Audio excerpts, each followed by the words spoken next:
The head of the Australian Federal Police says he's urgently reviewing war crimes allegations against 3 prominent Sri Lankans.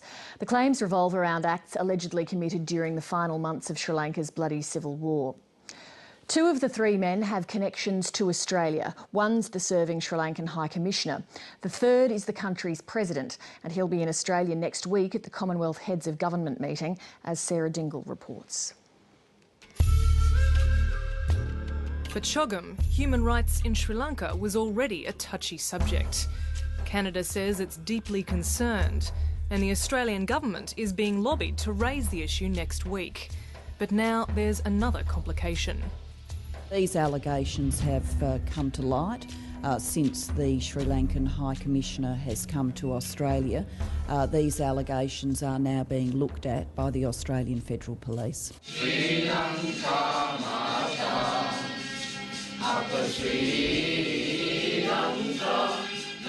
Those allegations relate to war crimes and are levelled at 3 Sri Lankan state officials, including the country's representative in Australia.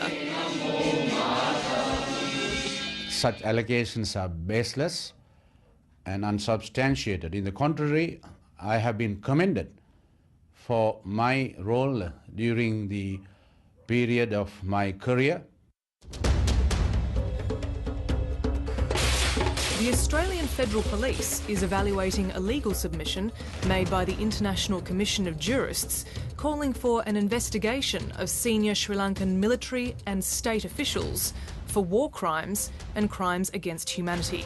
We asked for that to be assessed as a matter of urgency, and that assessment is still ongoing. 730 understands the allegations of war crimes point to 3 senior figures in particular. Sri Lanka's representative in Australia, High Commissioner Admiral Thisara Samarasinghe, who was a commander of naval operations in the war-ravaged north. Dual Australian-Sri Lankan citizen Dr Palita Kahona, a former senior DFAT official for the Australian government and Foreign Secretary of Sri Lanka during the final years of the war, and Sri Lankan President Mahinda Rajapaksa. Do you have any concluding thoughts about Jurist John Dowd has helped compile evidence which he says points to breaches of international law.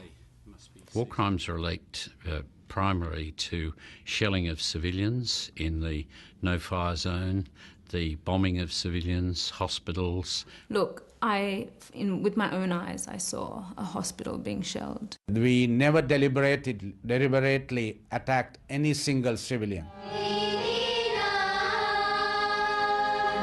Admiral Samarasinghe was one of several senior high commanders honoured by Sri Lankan President Mahinda Rajapaksa for his role in the 25-year conflict. It was waged between the brutal Tamil Tigers, notorious for tactics like suicide bombing, and the militarily superior Sri Lankan government. But unease is mounting about what happened in the final months, when the government had the Tamil Tigers and hundreds of thousands of civilians surrounded. We have produced evidence for the investigation of potential war crimes. The International Commission of Jurists will contend that the Sri Lankan Navy fired at civilians on shore. There's no allegation of direct involvement by the High Commissioner in these actions. Instead, the submission argues the High Commissioner has responsibility for what happened under his command. My most important achievement in the military was saving these civilians who were under the clutches of terrorism. So there is no base logic to target civilians. I reject that. The reason I decided to tell my story was because I've always believed in justice.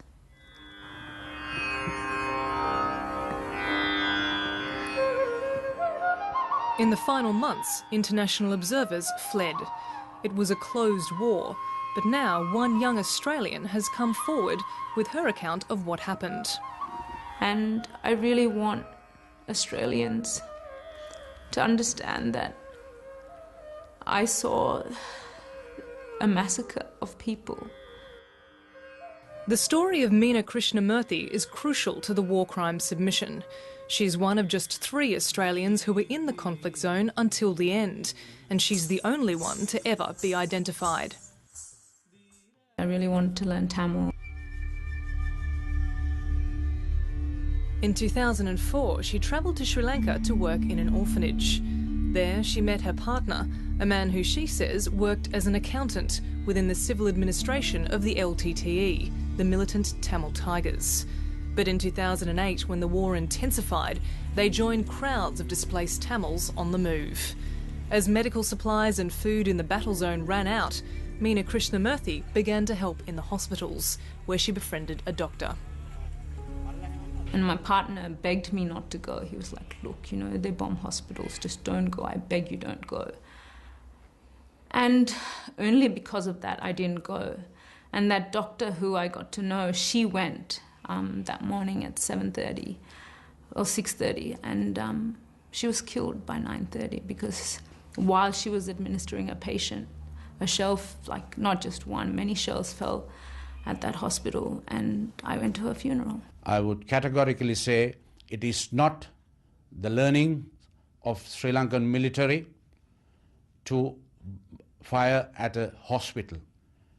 That has never happened in our military. Meena Krishnamurthy and her partner had a compelling reason to worry about the safety of hospitals. She was carrying their child. So I went to the hospital with contractions, and when I was there, they told me that my child was dead. I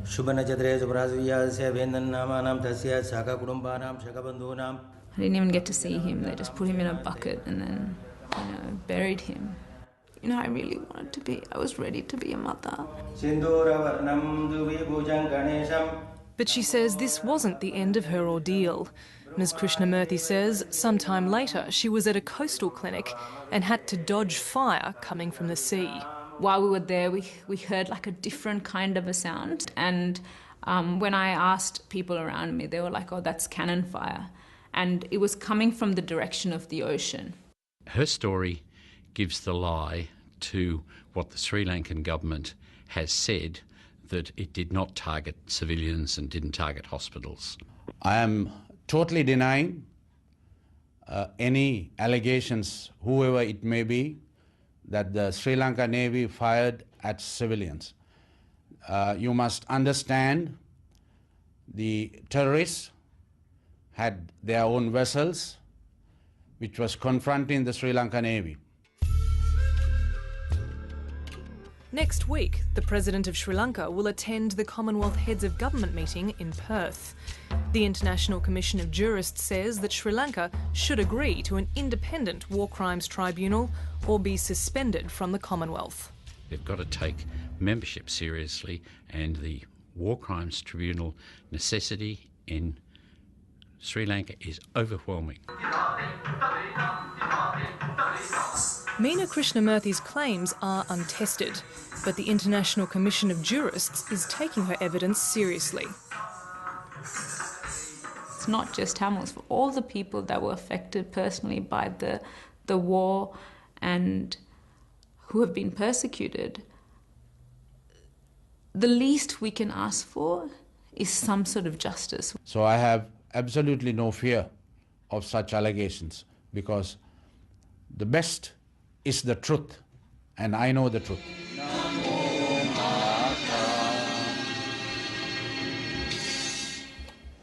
And tonight the Australian Greens have sent a letter to the Prime Minister asking her to demand the Sri Lankan government recall its High Commissioner. Sarah Dingle reporting.